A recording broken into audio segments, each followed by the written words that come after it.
Hey, what is going on, guys? So today I want to review the Galaxy J3 Prime from Samsung. It's a device I've had for about a month, and honestly, I'm not liking it. Although it has decent specs, just like the past Samsung, the On 5 that I've had, it runs a little slow. What I mean by running slow is that I could be on an app, something like the Google Maps, and then I will go ahead and want to switch over to a message, or let's say I'm in Spotify. It just takes a really long time for everything to kick up. And that being said, it's too much of a hassle for me to be driving around because I am a service technician. I need to rely on this in order for it to even get me to where I need to go.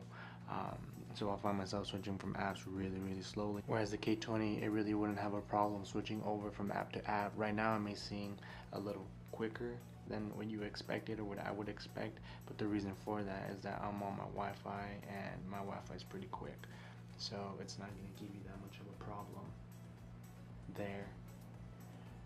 Um, let's say let's boot up, you know, 9gag or something, for example.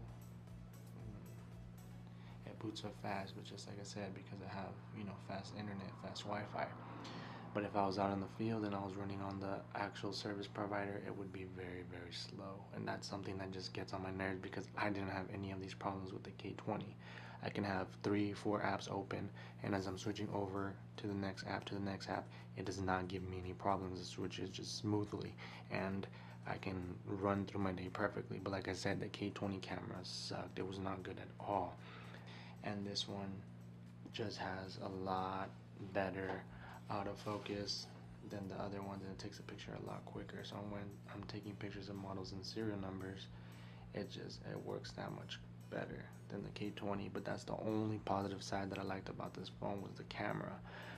It's decent. It's not the best, but it'll get the job done.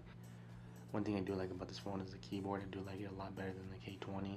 I can write a little quicker and it catches my response.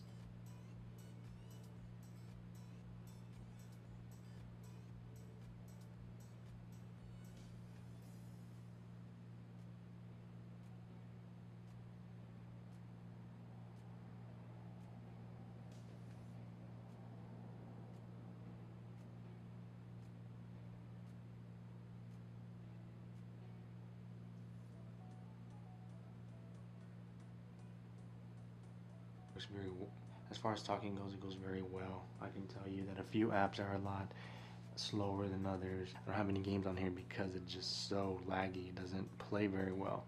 And I had that same issue with the On 5 where it wasn't usable. I found myself getting irritated trying to switch over from the maps to the messaging. So if this is a phone that you're trying to go pick up or something that you're trying to look at, I would suggest going more with the K20 just because it's a lot more smoother and less of a headache.